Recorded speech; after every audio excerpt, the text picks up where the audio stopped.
కేరళ రాష్ట్రానికి రాజధాని తిరువనంతపురం. దీనిని త్రివేంద్రం అని కూడా పిలుస్తారు.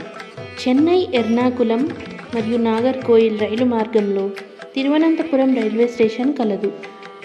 రైల్వే స్టేషన్కు సుమారు 2 కిలోమీటర్ల దూరంలో శ్రీ అనంత పద్మనాభ స్వామి వారి దేవాలయం ఉన్నది. ఇది అనంత పద్మనాభ స్వామి వారు కొలువై ఉన్న దివ్యక్షేత్రం.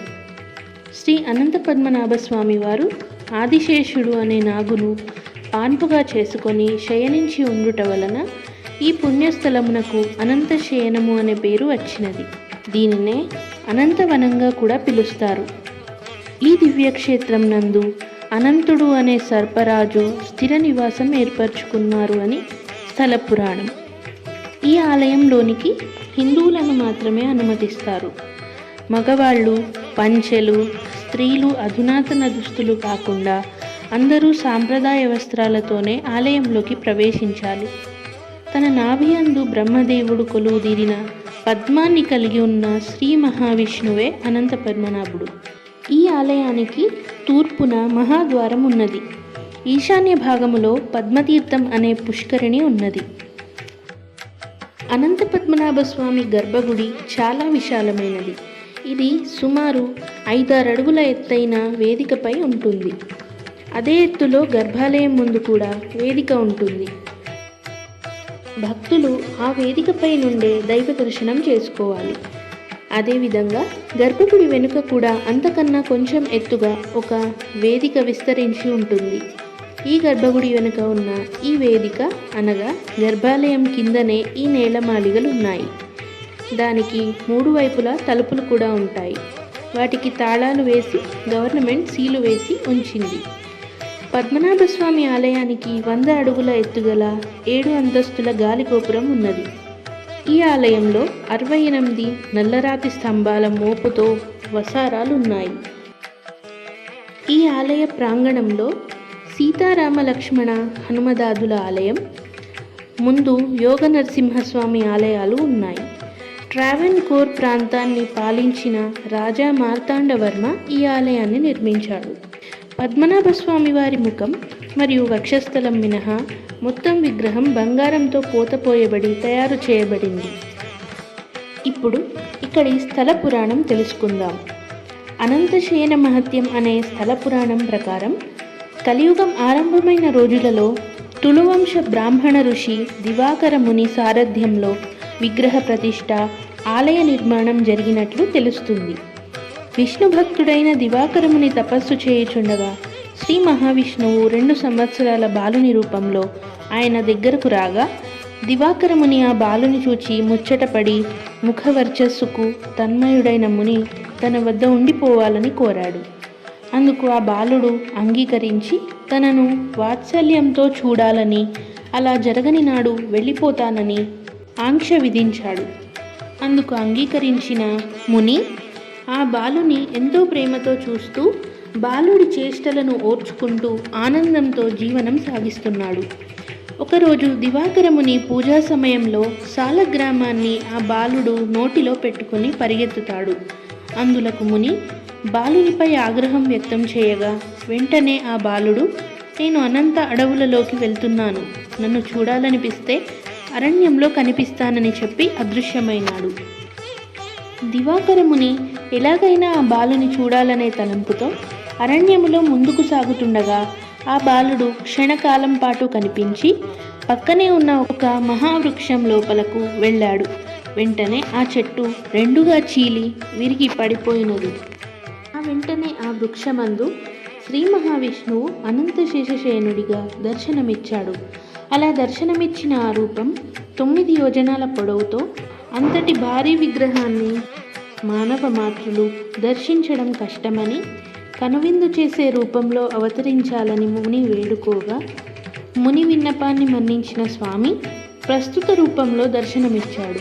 మహదానందంతో దివాకరముని ప్రక్కనే పడి ఉన్న ఎండు కొబ్బరి చిప్పలో సముద్రపు నీరు తెచ్చి పక్కనే ఉన్న మామిడి చెట్టు పిందెలు తెంపి ఆ కొబ్బరి చిప్పలో ఉన్న నీటిని మెదిపి దానిని స్వామివారికి ప్రసాదంగా తినిపించాడు. ఆ తర్వాత స్వామి విగ్రహంగా మారిపోయారు. ఆ విగ్రహాన్ని తెచ్చి తిరువనంతపురంలో ప్రతిష్ఠించినట్లు స్థల పురాణం తెలుపుతోంది. ఆలయ నిర్మాణం అంచెలంచెలుగా జరిగినట్లు తెలుస్తున్నది.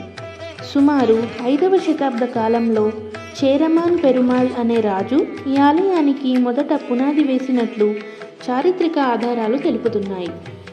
అనంతరం క్రీస్తు శకం 1050వ సంవత్సరంలో స్థానిక పాలకులు ఆలయ ప్రాకారం నిర్మించగా, క్రీస్తు శకం 1335 నుండి 84వ సంవత్సరం మధ్యకాలంలో ఈ ప్రాంతాన్ని పాలించిన వీర మార్తాండవర్మ అనే రాజు ఆలయ పాలనా వ్యవహారాలను స్వాధీనం చేసుకున్నాడు.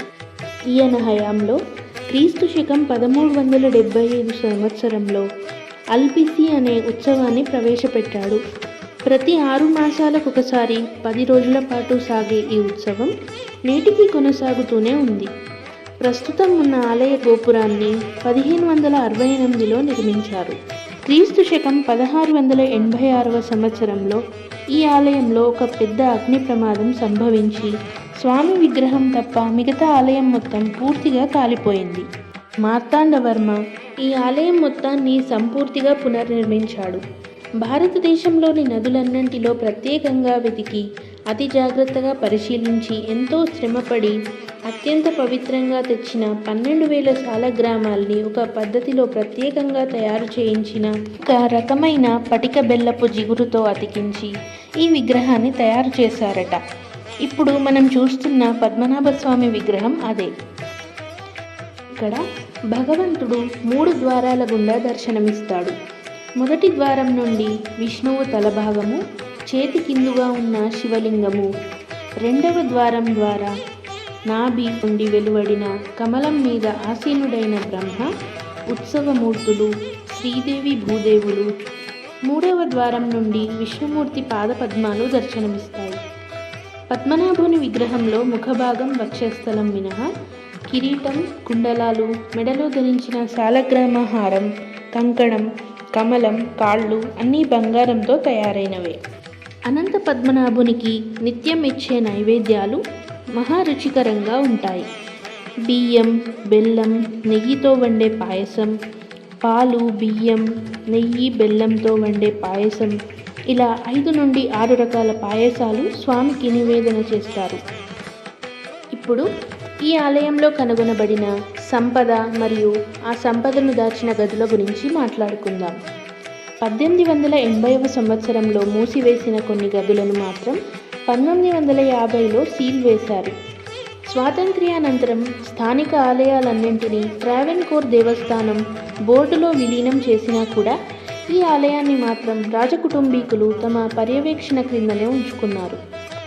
ఈ ఆలయ సంపద నిర్వహణలో అస్తవ్యస్తంగా ఉన్నదని, దాన్ని ఒక గాడిలో పెట్టాలని టిపి సుందర్ రాజన్ అనే న్యాయవాది సుప్రీంకోర్టులో దావా వేయగా, సుప్రీంకోర్టు ఒక కమిటీని వేసి ఆ సంపదను లెక్కించాలని ఆదేశించింది. ఆ విధంగా ఆ నేలమాళిగలోని అనంత సంపద వెలుగు చూసింది. ఇప్పటి వరకు 5 నేలమాళిగలలోని సంపదను మాత్రమే లెక్కించారు. అందులోనే అనంతమైన సంపద బయటపడింది. ఇంకా 6వ గది తెరవవలసి ఉన్నది. దాని నిర్మాణ రీత్యా అది చాలా పెద్దది. అందులోనే ఇంకా ఎక్కువ సంపద దాచబడి ఉన్నదని తెలుస్తున్నది. ఇప్పటి వరకే బయటపడిన సంపదతో దేశంలో అత్యంత సంపన్న క్షేత్రంగా ఈ ఆలయం రికార్డులకెక్కింది. ఇప్పటి వరకు బయలుపడిన సంపదలో బంగారం, వజ్రాభరణాలు, బంగారు దేవతా ప్రతిమలు, కిరీటాలు, పచ్చరాలు పొదిగిన నగలు, బస్తాల కొద్దీ బంగారు, వెండి నాణాలు, దాదాపు 2000 రకాల కంఠాభరణాలు, గొలుసులు బయలుపడ్డాయి. 16వ శతాబ్దం నాటి శ్రీకృష్ణదేవరాయల కాలం నాటి నాణాలు, ఈస్ట్ ఇండియా కాలం నాటి నాణాలు, నెపోలియన్ బోనాపార్టే కాలం నాటివి బస్తాల్లో లభ్యమయ్యాయి. అంతేగాక చిత్ర విచిత్రమైన వస్తువులెన్నో ఉన్నాయి. ఇంకా బంగారు కొబ్బరికాయలు, బంగారు శంఖాలు, ఇలా ఎన్నో వింత వస్తువులు వెలుగు చూశాయి. ఇంత సంపద బయలుపడిన ఇంకా వైశాల్యంలో అతి పెద్దది, అతి ముఖ్యమైనది అయిన 6వ గది తెరవాల్సి ఉంది. ఇక ఈ ఆలయంలో లభించిన సంపద 5 గదులలో ఉంటే 6వ గది విషయానికి వస్తే, ఆ 6వ గదికి నాగబంధం ఉందని, అది తెరిస్తే ఈ ప్రపంచం స్తంభించిపోతుందని, అల్లకల్లోలం అవుతుందని ప్రజల నమ్మకం. అందువలన ప్రజల నమ్మకాన్ని గౌరవిస్తూ దేశంలోని అత్యున్నత న్యాయస్థానం ఆ 6వ గదిని తెరవకూడదని, అలాగే సీలు వేసి ఉంచాలని ఆదేశించింది. అందువలన ఆ 6వ గది ఇప్పటికీ కూడా మూసివేసే ఉన్నది. కానీ అందరికీ మాత్రం ఆ 6వ గదిలో ఎంత సంపద ఉంది, ఏముంది అని తెలుసుకోవాలనే కుతూహలం మాత్రం ఇప్పటికీ అలాగే ఉంది. ఈ వీడియో మీకు నచ్చినట్లయితే తప్పకుండా వీడియోని లైక్ చేయండి. అలాగే ఇలాంటి విషయాల పట్ల ఆసక్తి ఉన్న వారికి షేర్ చేయండి. మీరు మన ఛానల్ని మొదటిసారి చూస్తున్నట్లయితే మన ఛానల్ని సబ్స్క్రైబ్ చేసుకోవడం మర్చిపోవద్దు.